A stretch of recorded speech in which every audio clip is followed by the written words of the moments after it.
quote of the day real quick before we bring the man, the myth, the legend in here.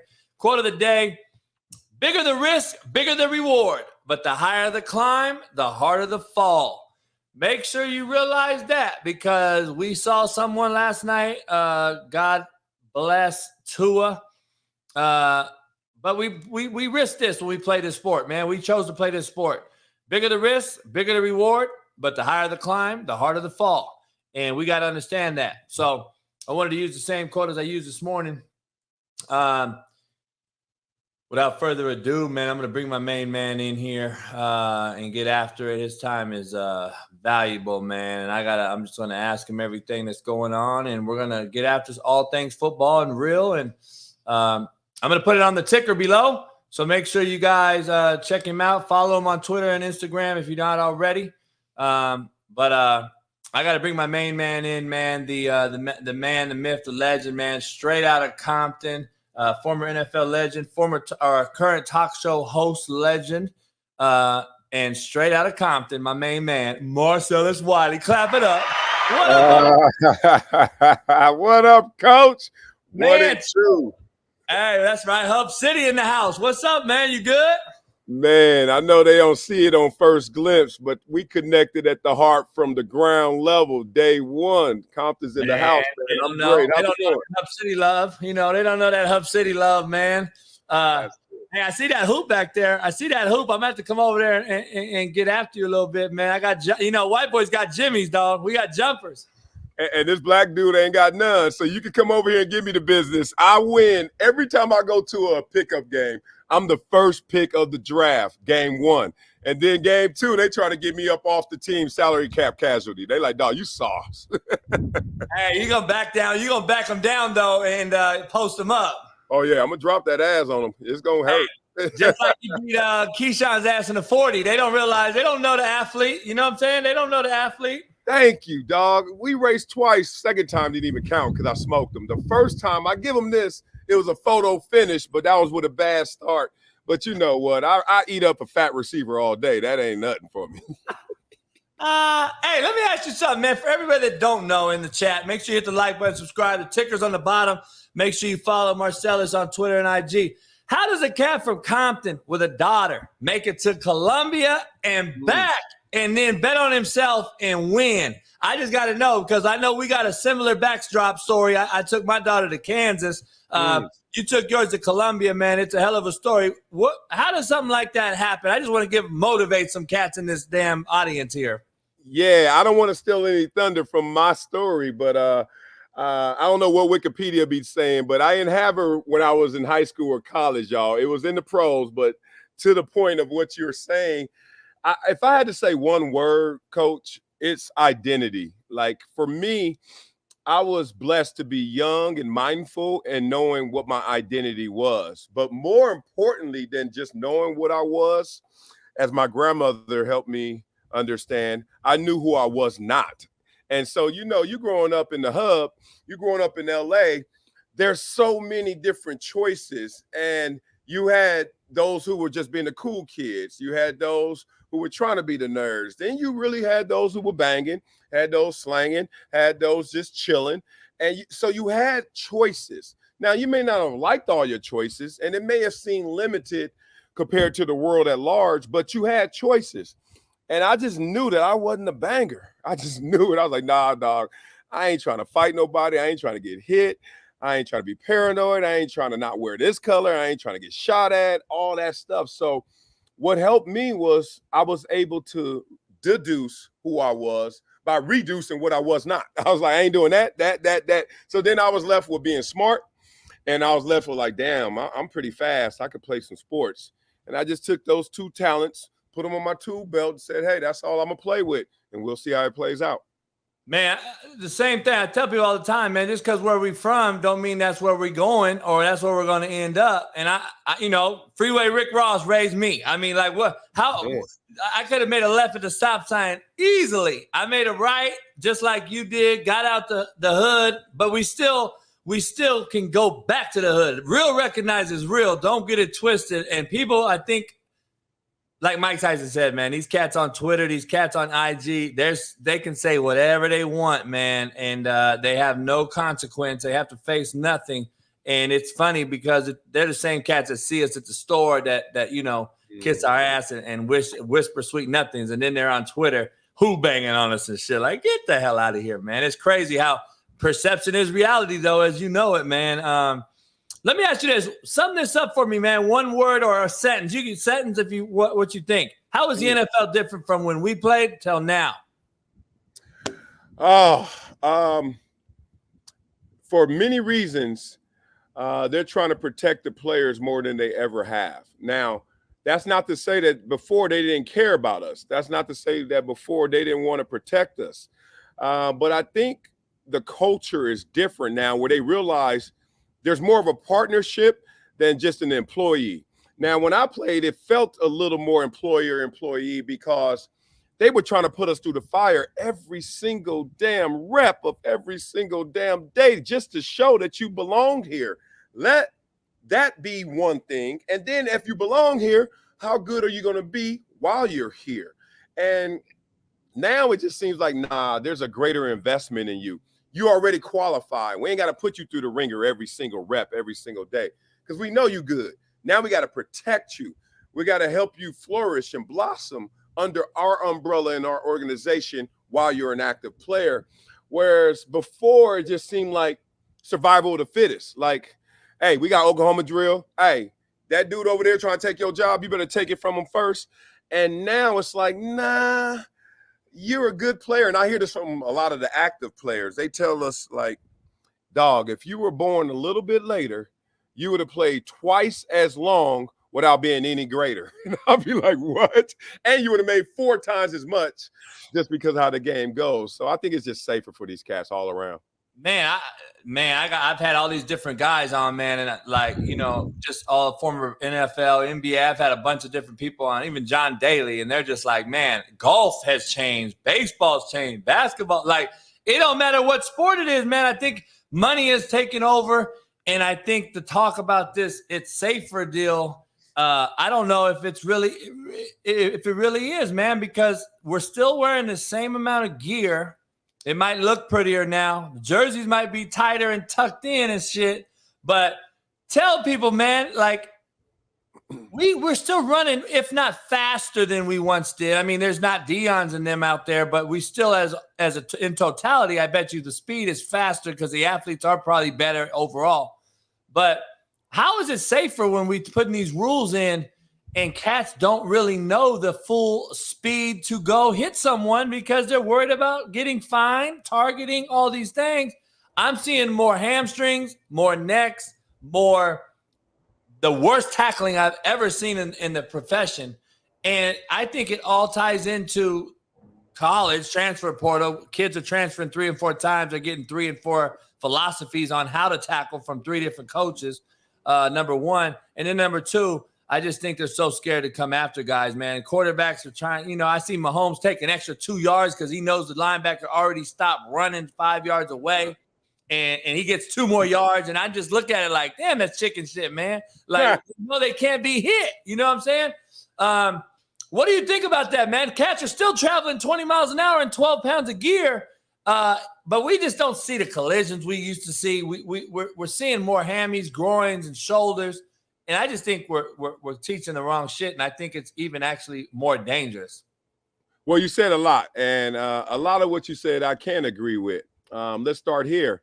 You know why it's safer is because Mahomes, like, I could get 2 more yards because you ain't going to do nothing to me. So already we're in a different place. Now, is that a more hazardous place or safer place? Sounds safer to me, especially if you're the quarterback. You're like, dog, I dare you. I dare you.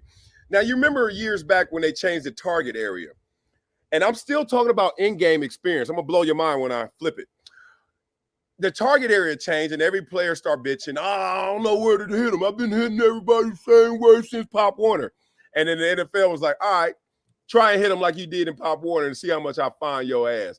Then they realized, oh, I know how to change where I hit. So we know it. We're 2 highly trained athletes that I can hit you right here. I can hit you right here. I can hit you right here because I know I can make all these micro movements happen. But that's not why the game is even safer, even though those things are real and it's safer in the game.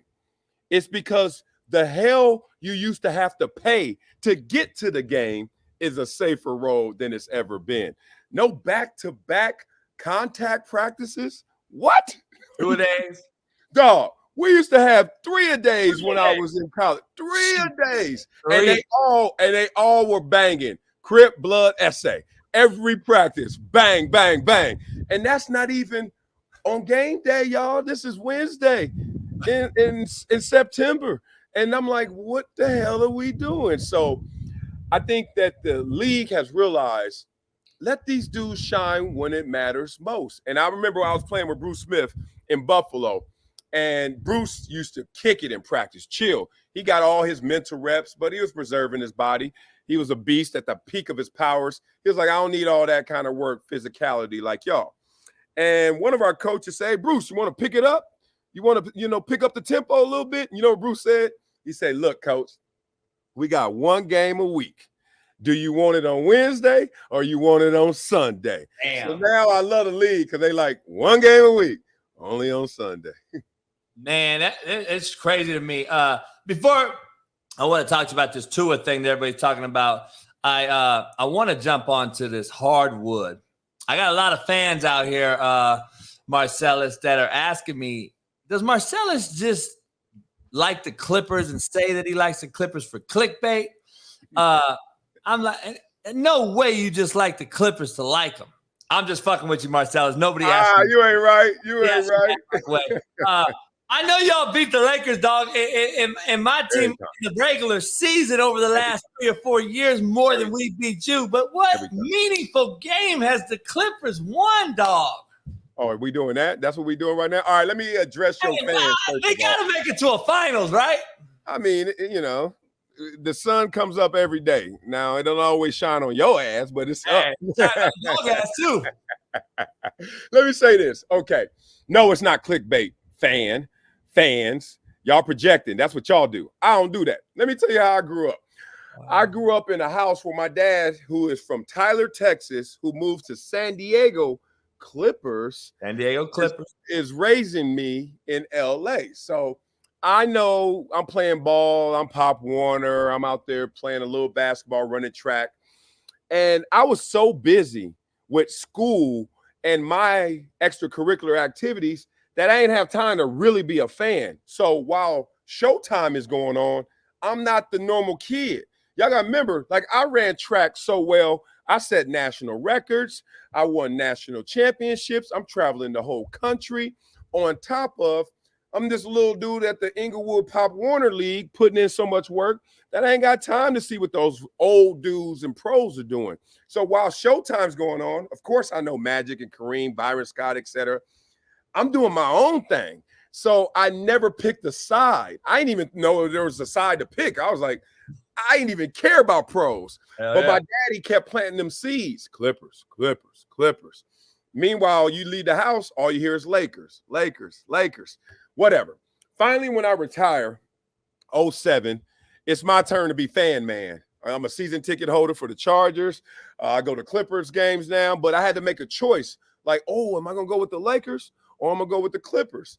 And then I realized the Clippers embody who I am. They're underdogs.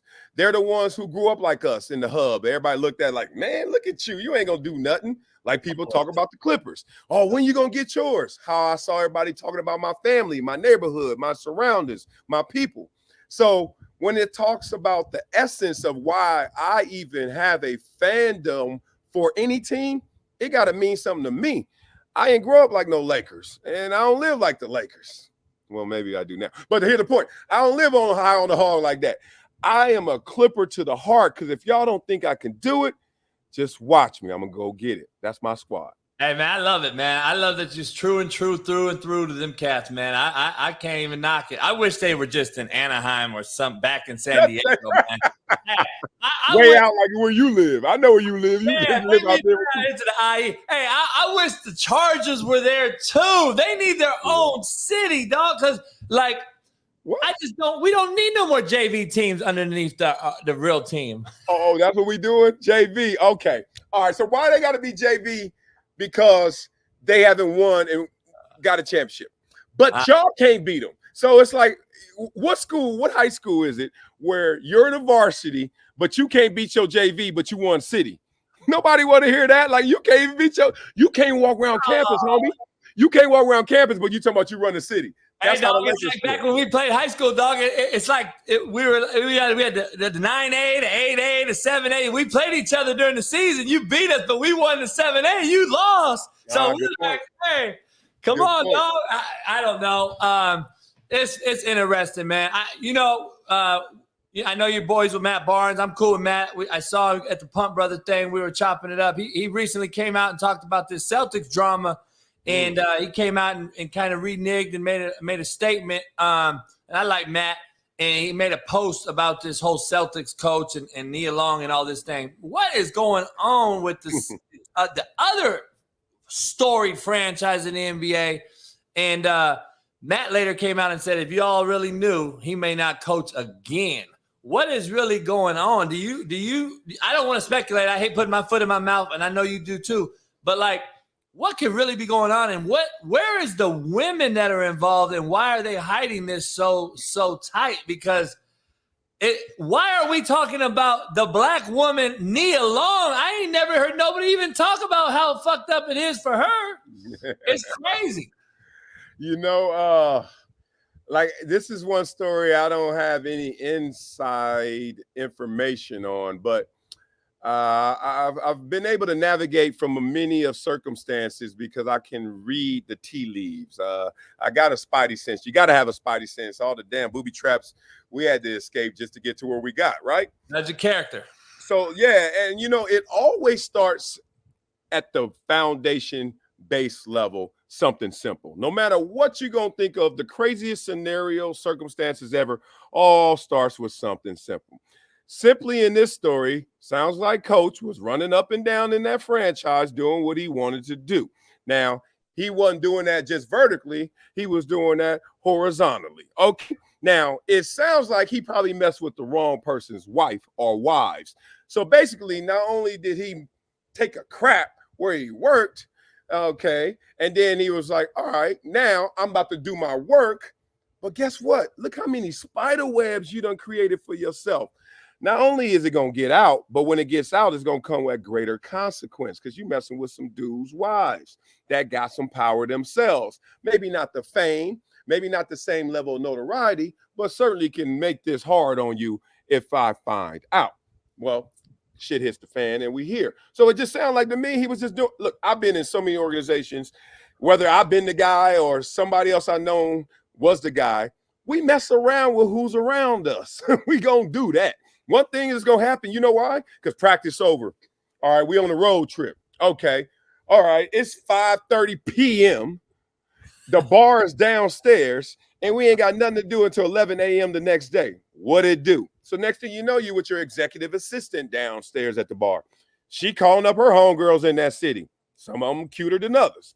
All of a sudden, she calling her friend who works in marketing. You ain't even know. She show up. It's 7:30 p.m. the night before you got something to do at 11 a.m. and it's 10 friends that you ain't seen before, but y'all all work together, kind of. All right, y'all. Y'all know how that gas go.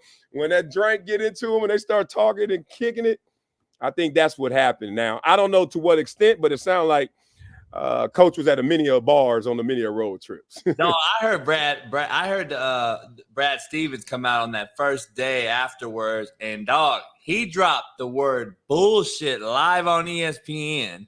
And I was like, damn. And his eyes and his face, he looked like someone stole his presents under the tree, dog. And I'm wondering, like, was it you? Because that cat, he was hot. Like, he was devastated hot, Marcellus. He was so damn, like, just like, you could see it, like, I'm like, damn, dog, my boy didn't hit his girl, did he? But I never thought of that. I was actually not really in great support of Brad Stevens in that moment.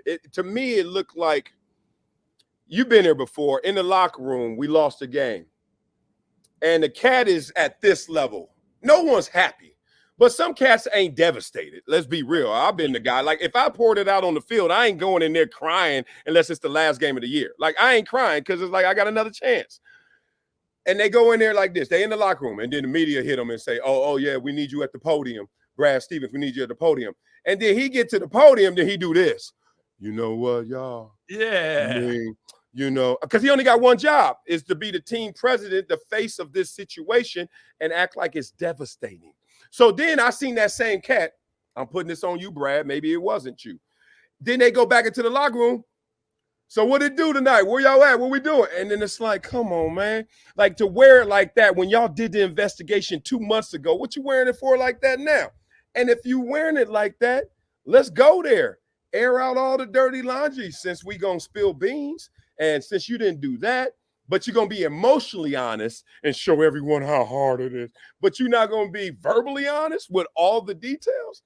Man, miss me with that. I read that different.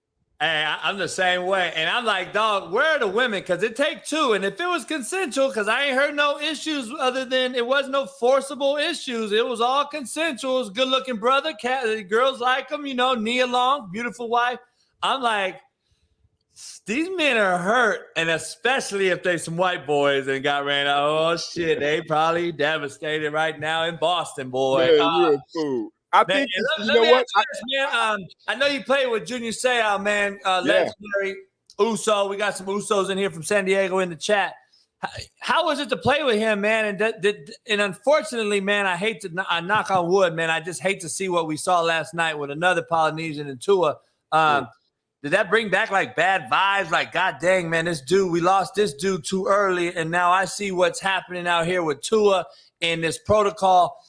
Two things, and I know I'm rambling. Two things. Like, I know you love Junior. I know you played with Junior for a long time in SoCal vibes. And, you know, we grew up with Usos and Polys, and they're a different breed in the household. They're different when it comes to you know, their character and what they kind of allow and don't allow based on how we grew up. I know Tua's pops is hot right now. He might be in Miami's office, right? Let me ask you this: two things. Did it bring back some memories in a good or bad way? And two, what is it like to have a game on a Sunday? See what happened with Tua, and me and you know the real. We're no damn back. But then play on Thursday. How is it like playing those Thursday games after 3 or 4 days rest when you really don't even get to recover, and you're forced to go out there because of this proverbial bag is forcing us to with the TV contracts, Amazon being it this year. What is it like? Do you like the Thursday night games after a Sunday game, and especially after an injury like this? I don't believe he should have played, but what's your take? Yeah, I mean, first when I saw it, it didn't bring back any memories of Junior. I didn't feel that connection. Respect to Junior Seau, rest in peace, the great. To answer the first question, I guess, playing with Junior and just knowing Junior, it was like man versus machine. Like, I grew up, obviously, LA, so, you know, him at SC. I remember the moment I saw him play, and I was like, it was like the Tasmanian devil. I've never seen someone with a motor and engine like that. Like, at that level. Like, you always hear about the guy who's compromised athletically, kind of slow, not necessarily can jump, run, all that. And then next thing you know, they say, oh, look at that motor. I ain't talking about that dude. I'm talking about the dude who's highly pitched for Ferrari already. And then he got that engine too to go next level Ferrari. So that was Junior Seau, man. Nobody could keep up with that dude. And he was gigantic too. It was just silly. You know, it's funny, not to cut you off. My boys were growing up. Like, remember Bruce Walker? Oh, yeah, ran a sub 11, 10-something at 300 pounds. Compton Dominguez, man. I grew up with Bruce. Bruce passed away the day he came into my office when I was a coach at Long Beach Cabrillo. He was coaching his sons, Pop Warner and Compton, and he got some plays for their championship game, and then that day he had a seizure. They didn't understand what to do with the tongue. He basically swallowed it and passed away, man, and that's a dude I got so many stories about, man. But, you know, he was similar to you, man. He was like a big running back at the time, but he went to the Eagles as a D lineman, right? He played D line at UCLA. He was telling me that story, but like you said, he was a freak of nature, big old freak of nature. He was telling me the same thing, man, about these concussions and all these different things. Me and Bruce, when he said he saw Junior Seau, he was like, man, that's a brother. That ain't no damn Polynesian. Because, you know, Polynesians, when we grew up, were always linemen. And this came out, like you said, Tasmanian Devil running around sideline to sideline, hash to hash, hitting dudes. Cats, it was a brother, man, and they were like, "Shit, he ain't no damn Polly. That was a different dude, man. That was a different dude." What's your take on the Thursday night games, man? You played them. You played in the NFL for a long time. You understand it's a business, obviously, and I know you're going to do that. But do you think it's the best thing for the sport, and is it conducive for these kids? Look, it's a lot of ways to look at it, and they're all not going to be in agreement. Then that's when you get into a risk-reward relationship, and then you got to make your decision based on it. If you want the money to be where the money is right now, we're going to need some more content. And if we need more content, sometimes it's not going to come at convenience. It's going to come a few days later. Like, I don't agree with the players when they say, "Oh, it's too short." No, it ain't. If you ask me right now, look, I play on Sunday and I have to play on Thursday, I say yes, pumped. You want to know why? Because Monday, we jogging, watching some film. Tuesday, I'm off, really. Or we going to try and squeeze something in because we played Thursday, but be real, coach. Wednesday, we not practicing hard. It's the day before the game. And you traveling. Thursday, you just gave me 3 rest days, and I play the next day versus the normal way we do it. We go Monday, okay, we're going to jog around and something. Tuesday, you off. Wednesday, we're going to bang. So whatever I just rested, I got irritated. Then Thursday, we're going to bang again. And then we're going to say Friday, let's come down the hill. Let's chill a little off shells. Saturday, we're going to rest. And then Sunday, wait a minute. Did I say 3 consecutive rest days in any of those in that schedule? But I said it with the Thursday night. And we all know, at least I know from my experience, the game is way safer and easier than practice. Like training camps, cats be dying out in that thing. Then you get into like practices where it's like, yo, cats are competing for jobs, so they trying to do it but protect their teammate. And then in the game, I'm mindless. I got 80,000 people screaming. I'm trying to get mine. And guess what? After the game, I feel great. After practice, I'll be feeling like, what the hell happened to me? So I don't know. Maybe I'm the only one, but I'd rather play 10 games in a row than have 10 practices in a row. And after that Thursday, you off Friday, probably Saturday and Sunday, right? And then you go back into the normal schedule Monday, Tuesday, Wednesday. These cats, man, look, I get it. It's always an active, open negotiation. So you can't act like your tummy's full and you're sitting there loving life because you ain't going to get more money out the league. But stop lying, everybody. That thing fresh. That thing cool. It ain't killing nobody. And to your Tua conversation, y'all, can we stop trying to blame this organization, try to blame the rules? Can we stop trying to blame the league before we blame? If we're going to play the blame game, because I don't do blame game, I do accountability game. But if we're going to do the blame game, you know where it starts? With Tua. No one and nothing is going to love you more than you love yourself. Every athlete knows that. So when I step on the field and something happens to me, and then coach walks up to me, and I know I'm hurting. And coach say, "How you feeling, Wiley?" I say, "I'm good." I'm on the hook. I just lied to him. Now, we're all incentivized to say I'm good. Why? I need that opportunity to get that shine, to get that dime. I get it. But when we want to play blame game, let's start at the beginning, and then everybody else can get theirs. If you're going to get the Uzi out, hit the dude that you actually trying to hit first, and then start spraying the whole hood up if you're going to do it, to talking in those old school terms. But in all seriousness, man, Tua, it's unfortunate, man. In football, you're going to get hurt. And it's unfortunate that when you get hurt, we have to say, "Oh, why did he get hurt? Who did that to him?" Football did it to him. Let me tell you, that's who started this. Hey, my quote of the day, man. I was like, let me get you guys a quote of the day. And I'm like, I said it this morning too, especially after last night. But I'm like, bigger the risk, bigger the reward. But the higher the climb, the harder the fall. And I'm like, we chose to do this.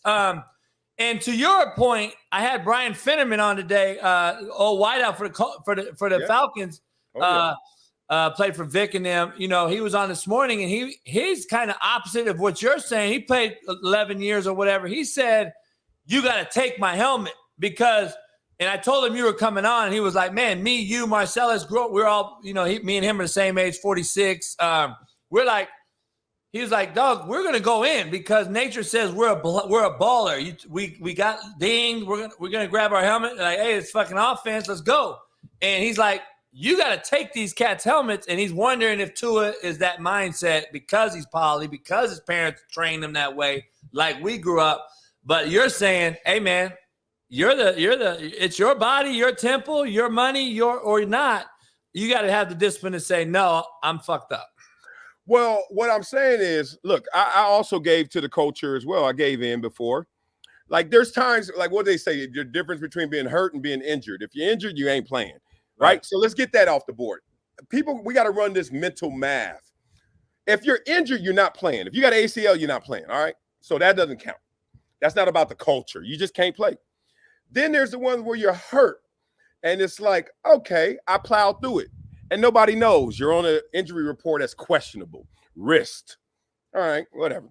And nobody even trips on those. That's not the culture as well, because your wrist hurts, but you're like, I can still play football. Tape it up. Let's ride. It's the middle ground. And it's the middle ground where, are you hurt or are you injured? And that gray area, that's when the culture kicks in, because you start doubting yourself. And as we know in life, if you don't have the armor on the inside, the outside going to get through easily, right? So the culture can come through easily when you doubt and can you play or not. So it's not about the opposites and the extremes. It's about that middle ground. So when you say middle ground, it could go both ways. So why y'all blaming everybody? The dude could have sat down and been like, man, I'm good. And then the culture would have ate him up. Man, you could have played today. Or the dude plays and gets hurt. And guess what? Not only the culture says, hey, you gave it a swing, but football jumps in and says, what'd you expect, fool? That's what we do. That's no one leaves unscathed on this block. So I'm not going to blame any of it. I just think it's a product of the environment. Football is violent, and most of the violence occurs and no one notices. The hardest I ever got hit was that in pain. Like, I tried to tackle Jerome Bettis, and it was out of my gap, so I reached. And just like if an 18-wheeler went by you and you just stuck your hand out there just to see if you could put the brakes on it. Yeah. That motherfucker snapped. Man. And you know what? It wasn't on any of the highlight shows. It wasn't on the injury report. It wasn't for anyone to sit there and replay it. And I'm sitting there like, I've never felt a pain like that. So it's unfortunate what happened to Tua, but at the same time, it's a deeper discussion on what he was really going through mentally, more so than just the blame.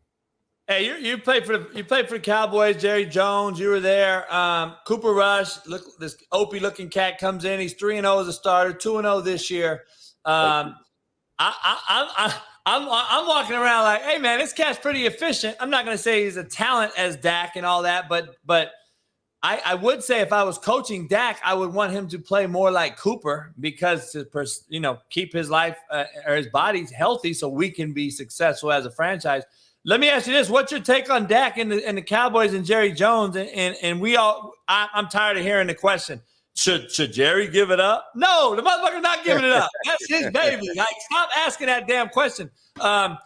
What's going on with Dak, man? I think there's bleeders and I think there's scabbers. I think CP2, I call him CP2. CP3, Chris Paul. CP3's Candace Parker, by the way. CP2 is Chris Paul. I believe they're bleeders, man. Anthony Davis. I know you love talking that. I'm a realist. I don't care if you're a Clipper, a Laker, a Dodger, an Angel. You're a bleeder. You're a bleeder. Anthony Davis is hurt more than he plays. Dak Prescott is hurt more than he plays. We have a lot of these type of players. Can the Cowboys ever get back to a Super Bowl, the Troy Aikman era, or are they just pissing up a rope? Well, look, I was a bleeder as well. I mean, I'll be real about it. Like, I got to my peak powers, my prime years, and I stayed hurt. I had 4 surgeries in 3 years. And even when I was bald, you were injured. Yeah, I was injured. Surgeries, everything, even hurt.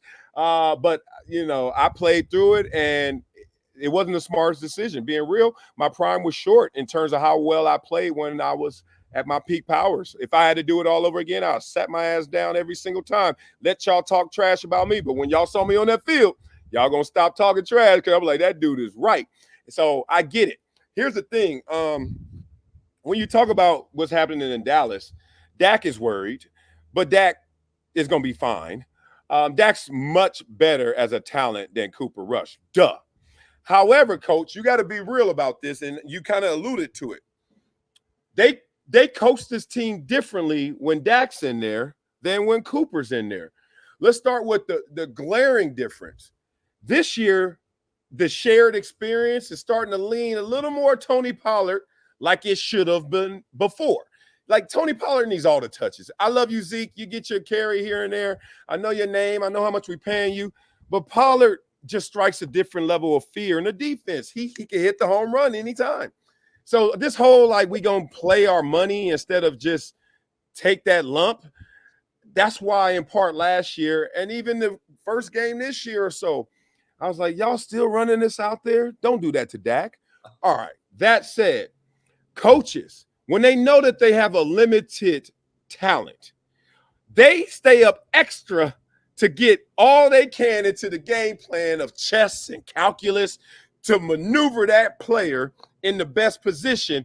Whereas this is where coaches are good, great, or horrible versus when they got a super talent, they like, he going to do a lot of the work. Like, just get the ball in his hands. This is how coaches play it off. Just get the ball in his hand. No. Get the ball in his hand in the best position like you would a slow, sorry receiver. That guy gets all these weaving and rub routes and all that, and then I'm great. Just flare. Like me, everybody know I'm getting the rock. So if y'all understand what I'm saying, that's happening right now. They are spending extra hours burning the candle to get Cooper Rush in this offense and the checks and everything so precise. Whereas there's a little off that fastball when Dak's under center. But the beautiful thing is going to happen is they're going to come back, realize that when Dak returns, oh, let's give him some of that Cooper extra finely precise, finely tuned stuff, and then his team's going to explode. Now, see, I'm on Jason Whitlock's show every Monday now, and he's bringing me on for this quarterback stuff, and I'm like, I have a different perspective than you, similar ideology, a little different because I got the coach side in me. I'm watching Kellen Moore run around on the sideline, more ecstatic than I've ever seen him with Dak. I'm seeing this motherfucker run up and hug the cat. I'm seeing him, like, run around. He's like, he has no stress, Marcellus. He has no stress. Kellen Moore cannot lose because the guy with the bag ain't playing. So he's not expected to win games anyway as a play caller. And I'll take it a step further. This may be very, very stereotypical, and I don't know Dak. I know I got a few players there on the team, former players. But the Cats they say they love Dak, but these Cats also love this Cooper Rush kid. And apparently, from what I've been hearing, the Cat is just a gung-ho. You can coach him up very easily. He doesn't have the I'm the guy mentality, even though Dak may not either. I don't know that. I'm not going to say that and put my foot in my mouth. But when you get paid, as you know, this guy gets that big money, the coaches look different too, and they may not feel they can coach you as hard or the same. So I'm wondering from you, do you see that at all with Kellen Moore and Cooper Rush compared to how he is with Dak? And does that even play any mind to you? Well, I haven't seen it, but I know it exists and I know it's happening because of expectation. I'm coaching right now. Now it's Pop Warner, my son, because I'm not letting just any coach grab my son at the foundational level when the concrete's still wet and put some BS in my son's mind, and then he ain't going to be the same player he could be. Yeah, I'm talking to all y'all coaches out there that I see. Hell yeah. Hell yeah. That's my boy. I don't care. I don't care if he goes pro or not. I just want him to learn the game the right way and to let his talents and his work ethic take him to rest. We'll figure that out. Here's the thing. When your expectations are different, you act different. And if I had Cooper Rush as my quarterback, my expectations were very low. And that's why this team was starting to be written off when Dak got injured. So this happened to me as I was coaching my little 6-7-year-olds. We had this 4-year-old on our team. Oh, shit. Little Miles, 4. Now, his dad was like, I got to have him play on your team because you play ball and you know what you're talking about. But I was like, dog, he's 4. He too young. these cats are 6 and 7. They're going to run circles around them. And they did. But Miles kept getting better. And I bring it up for this reason. Miles, when he first got there, I gave him the ball. He stared at it. He didn't run. He didn't know what to throw it. He didn't know what to he just held it. That dude scored a touchdown in the game, like our second to last game. And I yelled and ran up the sidelines and picked this dude up and threw him and let him hit the roof more than I do for my son, who scores 4 touchdowns every single game. And that's my son. My point is this. When you ain't expecting that much, that dude do anything. He do this much. You like, oh, shit. I ain't see that coming. So I ain't reading too much into it, Coach. They just don't expect that much out of Coop. Nah, I hear you.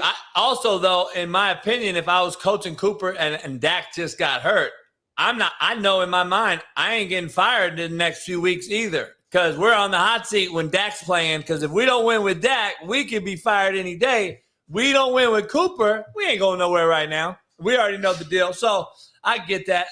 Mentioning Jason Whitlock, man, I got to ask. Inquiring minds want to know, man. Jason Whitlock, Emmanuel Acho. Who you got? What, they wrestling? What they doing? Arguing? Who do you take? Who do I take? On your side. Oh, to go ride through the windows, to the motherfucking walls? Look, hey, just to do a show. Just to do a show. Just to do a show. Yeah, just a show. You can have one co-host. Whitlock. Whitlock, easy. Like, Whitlock is gonna be close to Max Kellerman, which is my dog, and that's like my number one. But Whitlock, you know why? Because what I did with Whitlock is what we were supposed to be doing. What I did with Acho is not what we were supposed to be doing. So Acho didn't see me in my sweet spot, and I didn't see him in his sweet spot. That's why I'm not doing that show anymore, because I knew that show was going to his sweet spot, and I didn't want to go there. Now, what is that sweet spot, and what am I talking about? Whitlock is going to come with an idea. He's going to support that idea, and he ain't going to care what you think about that idea. He's just going to listen to you try to undress it or dress up that idea. And I love that, because that's a firm, strong structure, even if I disagree with it. And he knows to put a little hot sauce, a choice word or here or there, to get y'all fired up. But the meat and potatoes is, I think this, and now I'm listening. He's a great listener. Let's go. Now with Acho is like this. I saw what just happened. I think this, but I also think this, but I also think this, and I also think this. So with Acho, no matter what we do, there's going to be levels and layers and the roller coaster ride of ups and downs. Those are just two different journeys. I would have loved to do that journey with Acho, but here's the problem. I've already been on that journey before. People forget I've done Sports Nation for like a decade. People forget I've done lighthearted, fun shows, spirited. I just throw this out there to see what goes, and just do another one, and just hot takes, and just, hey, I feel this. I've done that. And with Whitlock, that was the first time I ever did that. And now when I get a choice, I'm not going to go back on either. I'm not going backwards. I'm going forward. So if I had to do one, it's Whitlock, just because no matter what, he's going to take me to an original space that I didn't even think about. Whereas with Acho and we're going to do something that we all know. We're going to do it a lot of different ways. But I had done that for so long, I was pretty much fatigued. Hey, man, I say it all the time. I take the rearview mirror out the car, man. I ain't going back. I ain't going that way. I ain't looking there. I ain't going back that way. So I was like, screw it. Now I'm on his show every Monday, man, and he's doing good things on YouTube, and his show's getting bigger. Please. Yeah, he's fearless. Let me ask you this, man, before I get you out of here. I know you got stuff to do. I want you to go hang out with the kids. I hope the wife and the family's fine, man. You got a beautiful family, man. They're the real deal. I love it. You watched the Pivot podcast with our boy Ryan Clark. Me and Marcellus got a little beef with Ryan Clark, just so everybody out there knows. I don't like the motherfucker. But anyway, do you watch that show at all? Because I don't watch it because of him, but I don't mind the other two cats. But it's just like it's like a clickbait. It's like, I'm like, dog, you guys are only getting those guys on because of who you are on ESPN and who you are as a player. Do you watch it at all? Yeah, I do watch it. I mean, I don't watch anything a ton because I'm chasing around all these little kids. I got a 7-year-old, 3-year-old, 2-year-old, but it's one of the shows I really like. I don't have beef with Ryan Clark. See, I'm built different. That's why I ain't bang growing up. I disagree with Ryan Clark on a various amount of topics. Let's start there. They're usually the same world of topic. It's something about race that him and I differ. Why? Because I pull no punches. This is how I look at life. What happened? This is how most people are looking at life now. What happened to who? I don't give a damn who it is. No doubt. It could be my brother. It could be my son. It could be my sister. This is how I was raised, y'all. First, we're going to handle the truth. Then we're going to start trying to take care of you because of our relationship. We're going to look out for you. But first, we're going to speak the truth. And what I don't like about Ryan when he gets into the race conversation is he starts pulling punches. We ain't pulling no punches. If they messed up, they fucked up. That's what it is. Yeah. Now, after that, let's not act like that doesn't get a certain level of consequence. Now, let's talk about who they are to you and like, yeah, but they're a good person. You know how we do it. Oh, man, I love me some Kevin Durant. And then when people say it, I'm like, yeah, but Kevin Durant's a cool person. You know, like people do that all the time. Yeah. But first, let it out. Tell the damn truth. What was that? And then we can talk about who was that. So I don't have beef with them. Fred Taylor is my G. That's my dog. I'm my teammate. I played with him. I love that dude to death. He already knows. And Channing, he hilarious. Country's finest. So, you know, I actually love the show. And even when Ryan is doing his thing and I'm in disagreement at times, okay. But I just don't look at the world through a colored lens like that just because identity politics sucks. Because it just takes us farther and farther away from the reality and the truth. And we know what that is. And you ain't fooling nobody. I know. Even the person you trying to protect and pander for. They looking at you like, this fool didn't see what I just did? He over here giving me no slap on the wrist? That's the only issue I have when Ryan goes to that lane. Other than that, I think the dude's beasting. Man, kudos to you, man, because a lot of people wish they could live life like you, man. That's the thing about it. I'm the same way. I'm like, listen, man, I think disagreements create great conversation. If you're grown enough to say, okay, listen, this ain't a scrap. We're not going to pull out a strap. We're not going to scrap.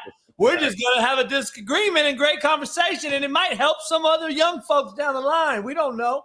But, man, listen, man, I appreciate you coming on here, man. Tell everybody, man, what, and you don't have to say it. I don't know what you got going, but what's next for Marcellus, man? You've had an illustrious career playing on the media front. What's going on next? What's your, or do you have any admirations or goals? Or are you thinking about He like, your ass just gonna slum up, or you gonna do something with your damn life? You fool. I mean, are you stepping out the way from the media and say I might want to go do this, or are you still trying to say I'm gonna do this? Oh yeah, I'm still in the game. I just had to switch positions. Let's talk, Coach. Being real, we were supposed to do this podcast a show a month, 2 months ago. I don't know when we were starting. And the reason I couldn't is because I had so many things going on in terms of, am I staying on that show? Am I not staying on that show? Am I going to a different show? Am I moving to New York? Am I hybrid Strahan playing in New York? Am I going with this other network? Like I had a lot of great opportunities, and I was blessed and thankful for it. But I couldn't figure them all out. It wasn't clear as day to me because I had to come to terms with, you really don't want to do this way. So what I admire about you, Coach, what I admire about the pivot, what I admire about Jason is y'all cats is speaking realer than all of us were on that desk behind it, fluffed up with a suit on. And I started to feel that. I started to feel disconnected from not only the way I talk, not only the way I do it, but the way I was raised to see it.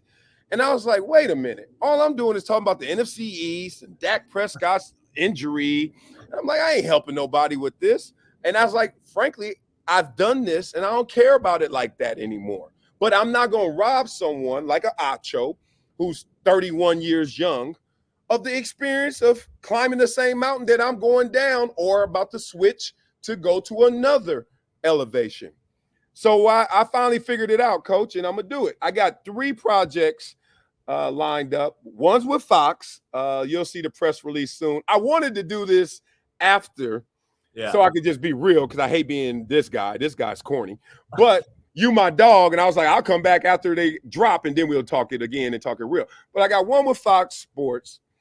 I got one with iHeart, Dan Patrick Network, and I got one with me and another entity I can't name just yet, but I'm a life coach, man. Like you coach the game and now you transition into like, let me just talk life.